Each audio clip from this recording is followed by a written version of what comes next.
The perfect Star Trek Voyager movie story already happened 25 years ago. Star Trek Voyager never got the theatrical treatment, but the show did have a brilliant two-parter that would have made an awesome Voyager movie rather than being split into 2 episodes. Across every season of Star Trek Voyager, there were a total of 12 two-episode stories. They all showed the Star Trek Voyager cast in even greater peril than usual, and for a variety of reasons.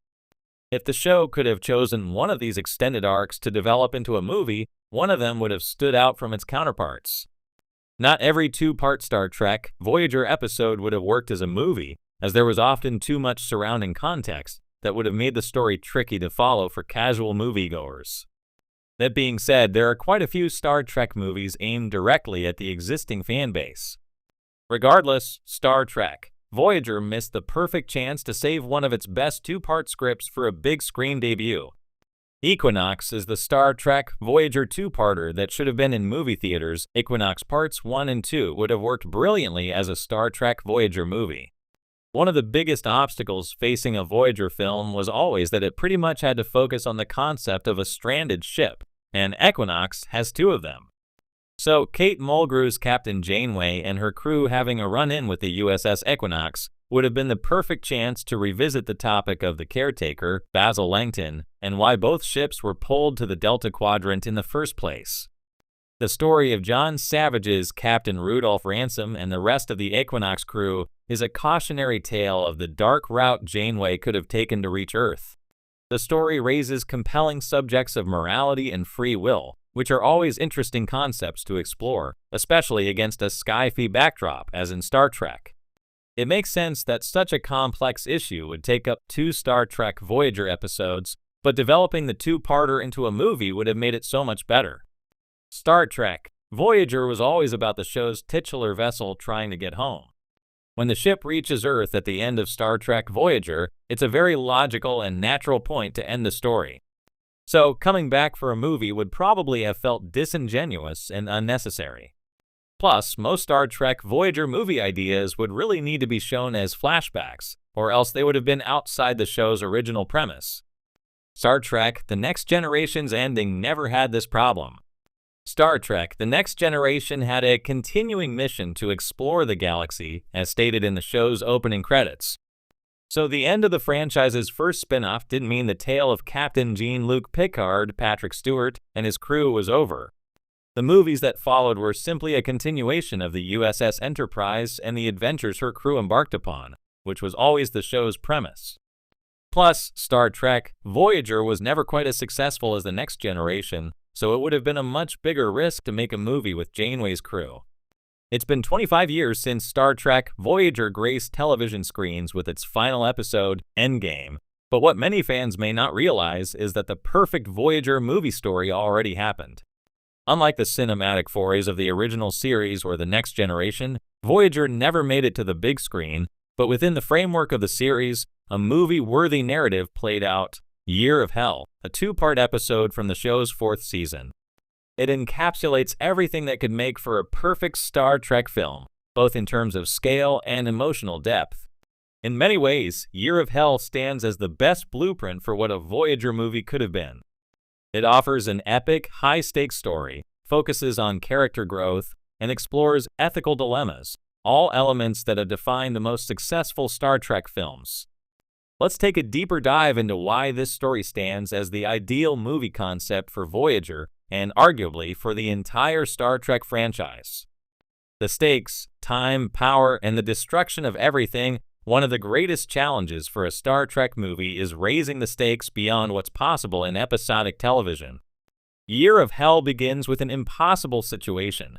Anarax, the antagonist, commands a time ship capable of erasing entire civilizations from existence.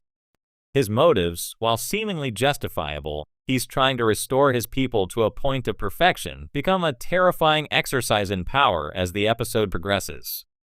With each alteration to the timeline, the Crenum Imperium, the people Anarax is desperate to save, grows more powerful, only to be destroyed again and again by his obsession.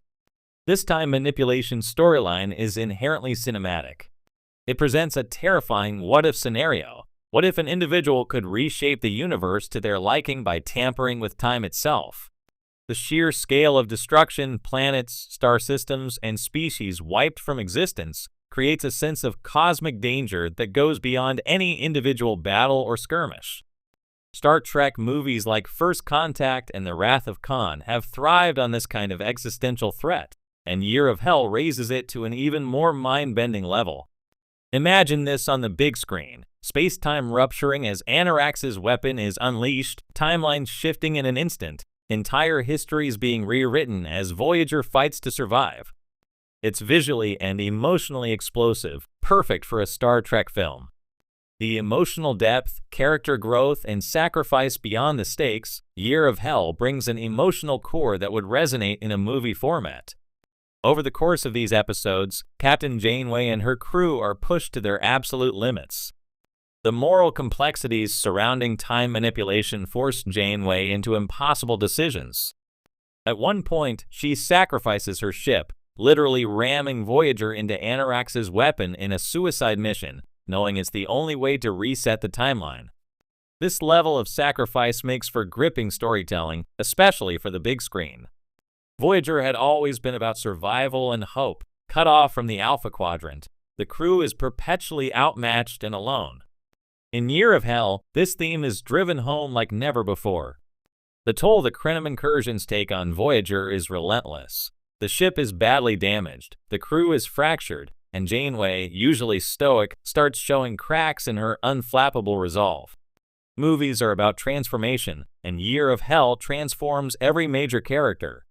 Tuvok goes blind in a harrowing attack, yet he remains a steadfast guide to 7 of 9. Chakotay and Paris are taken prisoner, only to be drawn into Anarax's fractured vision of a perfect universe. The personal stakes are as high as the cosmic ones, and it's this balance between massive scale action and intimate character moments that would make the story so compelling on film. Ethical dilemmas. The core of Star Trek at its best isn't just about space battles or technobabble. It's about challenging the ethical and moral assumptions of its characters and audience. Year of Hell excels in this regard, as it presents a fundamental question. Should one man have the power to alter the course of history, even if his intentions are noble? Anarax is not a stereotypical villain. He's a man tormented by his own hubris, desperate to restore his lost civilization, even as every attempt he makes unravels the fabric of the universe. His struggle is one of Star Trek's most complex villain arcs. Like Khan or the Borg Queen, Anarax isn't evil for the sake of being evil. He's a tragic figure, and his story reflects the darker side of the utopian ideals at the heart of Star Trek. Captain Janeway's battle with Anarax is as much ideological as it is physical. Can the ends justify the means? Should the greater good be sacrificed to correct past mistakes? These are questions that resonate far beyond the confines of science fiction, and they're the kinds of dilemmas that made movies like The Wrath of Khan enduring classics. Why it didn't become a movie and why it should have Year of Hell was initially conceived as a season-long arc, but the studio ultimately condensed it into a 2-part episode. While it remains one of Voyager's most beloved stories, the limits of episodic television constrained its full potential. A movie adaptation could have allowed for more exploration of Anarax's motivations, the ethical challenges faced by Janeway and her crew, and the devastating consequences of playing with time. It's been 25 years since Voyager ended, and while fans may never see this story brought to the big screen,